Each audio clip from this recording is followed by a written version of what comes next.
Hi friends, welcome to Veni's kitchen. நாம் இன்றைக்கி என்ன பார்க்க போகிறோன்னா, இந்த வெயில் காலத்தில் உடம்புக்கு குளிர்ச்சியான கம்மங்கஞ்சி மற்றும் மாங்காய் பொரியல் எப்படி பண்ணலான்னு நம்ம இந்த வீடியோவில் பார்க்கலாம். அதுக்கு ஃபஸ்ட்டு நான் கம்பம்புல்லை ஒரு 2 மணி நேரம் ஊற வச்சு எடுத்துக்கிறேன். ஒரு பாத்திரத்தில் 1 கப் அளவுக்கு கம்பமுல்லை சேர்த்துட்டு அதை 2 தண்ணி விட்டு நல்லா வாஷ் பண்ணிவிட்டு அது முங்குற அளவுக்கு தண்ணி ஊற்றி ஒரு 2 மணி நேரம் ஊற வச்சு எடுத்துக்கலாம். இந்த மாதிரி நல்லா ஊறி வந்ததுக்கப்புறமா ஒரு மிக்ஸி ஜாரை எடுத்துட்டு அதில் கம்பமுல்லை கொஞ்சம் கொஞ்சமாக சேர்த்து தண்ணி எதுவும் சேர்க்காம இந்த மாதிரி குறைன்னு அரைச்சி எடுத்துக்கலாம். ரொம்ப நைஸாக அரைக்கணும்னு அவசியம் இல்லை. அப்புறமா ஒரு பாத்திரத்தில் நம்ம அரைச்சி வச்சுருக்கிற அந்த கம்பமுல்லை அதில் சேர்த்துக்கலாம். நான் அதில் பாதி தான் சேர்த்துருக்கிறேன், பாதி தான் வெயிலில் காய வச்சு ஸ்டோர் பண்ணி எடுத்துக்கிறேன். அப்புறமா மிக்ஸி ஜாரில் கொஞ்சம் கம்பமுல்லை ஒட்டியிருக்குள்ள அதுலேயும் தண்ணி சேர்த்து அந்த தண்ணியோடு சேர்த்து ஒரு 4 கப் அளவுக்கு நான் தண்ணி சேர்த்துக்கிறேன்.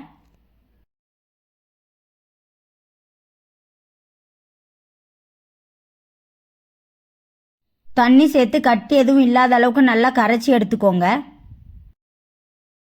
கம்பமுல் கட்டி எதுவும் இல்லாத அளவுக்கு நல்லா கரைஞ்சதுக்கு அப்புறமா நம்ம இதை அடுப்பில் வச்சுட்டு அடுப்பை ஆன் பண்ணிக்கலாம். தீயை லோ ஃப்ளேம்லேயே வச்சுட்டு ஒரு 5 to 10 நிமிஷம் கட்டி எதுவும் இல்லாத அளவுக்கு நல்லா மிக்ஸ் பண்ணிகிட்டே இருங்க.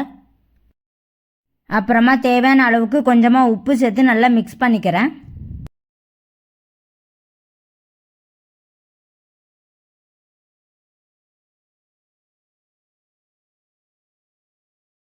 இந்த மாதிரி திக் கன்சிஸ்டன்சி வந்ததுக்கப்புறமா நான் அடுப்பை ஆஃப் பண்ணிக்கிறேன். டைம் ஆக ஆக அது கட்டியாகிட்டே தான் இருக்கும். உங்களுக்கு இன்னும் கட்டியாக வேணும்னா ஒரு 2 நிமிஷம் கூட நீங்கள் கிளறிட்டே இருங்க, கட்டியாகிரும். அப்புறமா அதை ஆற விட்டுருங்க. கொஞ்சமாக ஆறினதுக்கப்புறமா நான் அதை வேற ஒரு பாத்திரத்தில் எடுத்துக்கிறேன். அது கூட ஒரு 5 ஸ்பூன் அளவுக்கு தயிர் சேர்த்துக்கிறேன். உங்களுக்கு தயிர் கொஞ்சமாக சேர்க்கணுன்னா 3 ஸ்பூன் அளவுக்கு சேர்த்துக்கோங்க.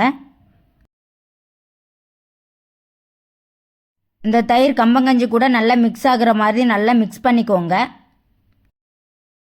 உப்பு செக் பண்ணி பார்த்துக்கோங்க. எனக்கு கொஞ்சம் உப்பு கம்மியாக இருக்குது, ஸோ நான் இந்த சமயத்தில் கொஞ்சம் உப்பு சேர்த்து நல்லா மிக்ஸ் பண்ணிக்கிறேன். அப்புறமா நான் மிக்ஸ் பண்ணி வச்சுருக்கிற அந்த கம்பங்கஞ்சியை நான் வேறு ஒரு 2 கிளாஸில் எடுத்துக்கிறேன். அப்புறமா அது மேலே கொஞ்சம் பெரிய வெங்காயத்தை சின்ன சின்னதாக கட் பண்ணி வச்சுருக்கேன், அதையும் மேலே சேர்த்துக்கிறேன். அவ்வளோதாங்க, கம்மங்கஞ்சி ரெடி ஆகிட்டு. இதுக்கு சைடிஷ்ஷான மாங்காய் பொரியல் எப்படி பண்ணலான்னு நம்ம இந்த வீடியோவில் பார்க்கலாம். பொரியல் பண்ணுறதுக்கு தேவையான ஒரு பாத்திரத்தை அடுப்பில் வச்சுட்டு 1 ஸ்பூன் அளவுக்கு நான் தேங்காய் எண்ணெய் சேர்த்துக்கிறேன். உங்ககிட்ட எந்த எண்ணெய் இருக்கோ நீங்கள் அந்த எண்ணெய் சேர்த்துக்கோங்க. எண்ணெய் சூடானதும் 1 ஸ்பூன் அளவுக்கு கடுகு கடலைப்பருப்பு சேர்த்துக்கிறேன். அப்புறமா கடுகு பொரிஞ்சதுக்கு அப்புறமா 2 வத்தலை நான் கீரி சேர்த்துக்கிறேன். அப்புறமா கொஞ்சமாக கருவேப்பிலை சேர்த்துக்கிறேன்.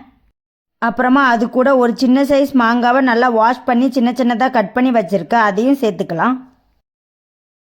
தீயை லோ ஃப்ளேம்லேயே வச்சுக்கோங்க. அப்புறமா அது கூட ஒரு 1/4 ஸ்பூன் அளவுக்கு மஞ்சள் தூள், ஒரு 1/2 ஸ்பூன் அளவுக்கு மிளகாய் தூள் சேர்த்து நல்லா மிக்ஸ் பண்ணிக்கலாம்.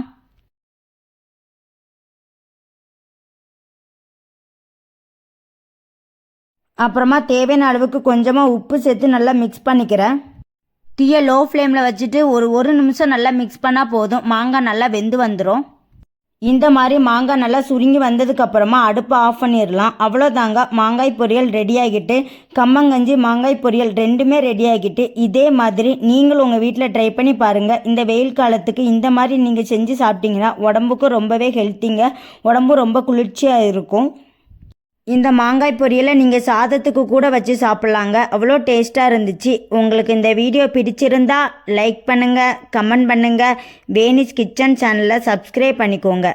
பை ஃப்ரெண்ட்ஸ், நெக்ஸ்ட் வீடியோவில் பார்க்கலாம்.